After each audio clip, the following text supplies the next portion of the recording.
Martin O'Neill has fired back at critics questioning the team's character after a dramatic night in Italy. We've got an exclusive transfer update on a Colombian winger Celtic are chasing, and O'Neill has slammed a controversial red card decision that changed everything.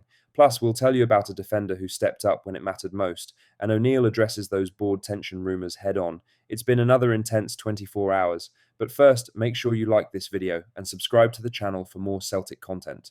Martin O'Neill was quick to praise his Celtic players after a draining night in Italy that ended with a 2-2 draw against Bologna. The result came in the seventh Europa League game of the league phase and was shaped by long periods of pressure and sacrifice.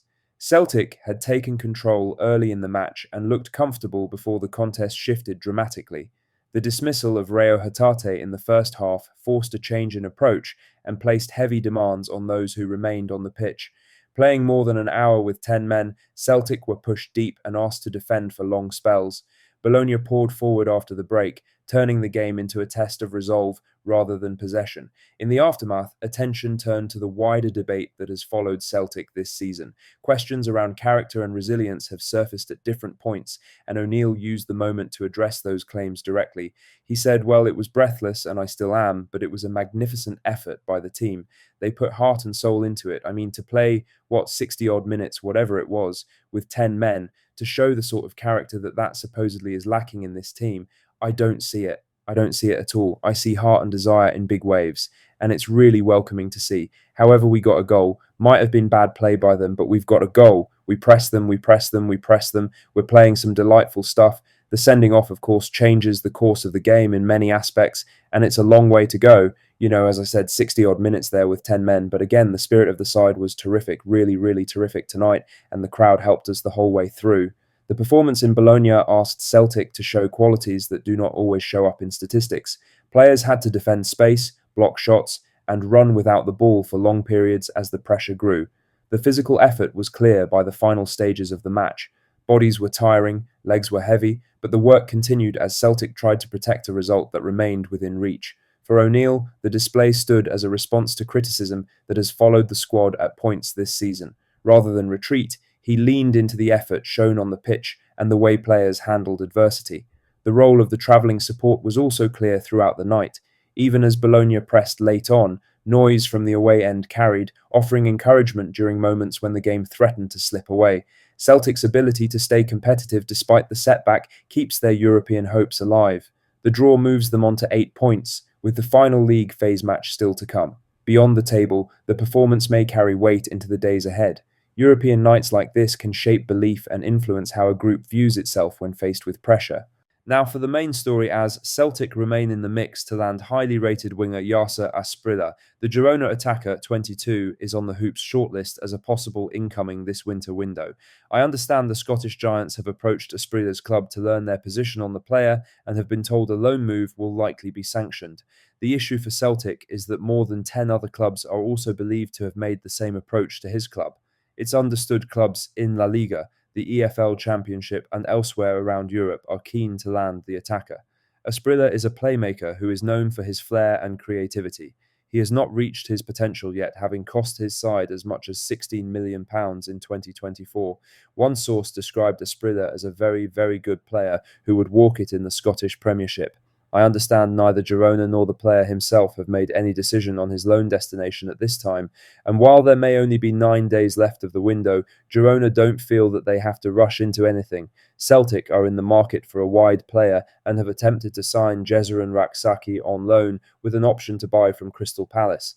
The Eagles, however, want an obligation inserted instead due to financial fair play regulations. Martin O'Neill recently revealed Jota won't play again this season, which has expedited Celtic's need, and they will hope their long-standing relationship with City Football Group, of which Girona are a valued member club, can potentially help their cause. Celtic got a draw in Italy on Thursday night, the game ending 2-2 against Bologna. The boys will now have a quick turnaround before the game on Sunday against Hearts at Tynecastle. New loan striker Thomas Kvankara will be available, but it's unlikely any more deals will be done before then. In other news, Martin O'Neill has spoken about Hatate's red card following Celtic's hard-fought 2-2 draw with Bologna in the Europa League.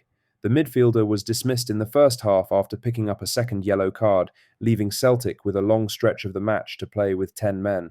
The incident proved a major turning point in the contest at the Renato Dallara Stadium. What had been a strong opening period for Celtic quickly turned into a test of discipline and endurance as Bologna increased the pressure. Despite the setback, Celtic showed resolve to come away with a point. Playing more than an hour a man down, the Hoops were forced into deep defensive work as the Italian side pushed for a winner. After the match, O'Neill was asked directly about the sending off and his reaction to it. The Irishman gave a clear account after having time to review the incident away from the touchline. He said, "I've seen it back, which I didn't see at the time. I thought it was really innocuous, and I still think it is. I don't think that Rio meant to foul him. I think he was being held back to begin with, and he swings round a little bit, a wee bit petulantly in that sense. But that wasn't the reason for it. It was actually stamping on the lad's foot. Now, I think it was completely accidental. However, I think really, when you've just been booked before that, you should try to stay out of it because the ball looked as if it was going to go out of play. Never mind anything else, it is incredibly frustrating. Young Rayo has apologised profusely to us all, but listen, fine. At the end of it all, if we'd had him for the rest of the game until they get really, really tired, I think we would have won." In other news, Austin Trusty delivered a performance in Bologna that went far beyond a single goal. On a night when Celtic were pushed to their limits, the defender stood out for his calm under pressure and his willingness to put his body on the line.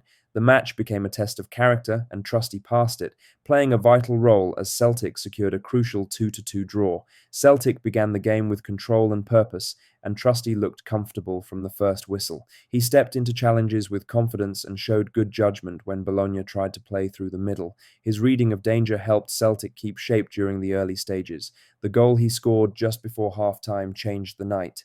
Celtic were already ahead, but playing with 10 men meant every moment carried extra weight. When the corner came in, Trusty attacked it with belief and power, finishing from close range to give Celtic a 2-goal cushion. It was a goal that demanded bravery and focus. That strike mattered even more once the second half began. Bologna came out with urgency and pinned Celtic deep for long spells. Trusty found himself at the centre of everything, dealing with crosses, blocks, and second balls. He rarely took a backward step. What stood out most was his decision-making. Under constant pressure, it can be easy to rush clearances or lose composure. Trusty stayed measured, choosing when to clear and when to hold his position. That calm helped settle those around him, even as the game turned into a defensive exercise. Bologna targeted the box with repeated deliveries, and Trusty responded with commitment. He threw himself into blocks and tracked runners closely. There were moments when a goal looked certain, only for Trusty to get a crucial touch that kept Celtic alive. The second half asked a different question of him. Instead of building play or stepping out, he had to defend space and protect the 6-yard area. It was hard work, and the physical demand was clear, but his focus never dropped. Trusty's partnership with Liam Scales became vital as the minute. That's all the latest Celtic news for today. Make sure you like this video, subscribe to the channel, and hit that notification bell so you never miss an update. Drop a comment below with your thoughts on Celtic's transfer moves. Thanks for watching, and we'll see you in the next one. Hail, hail.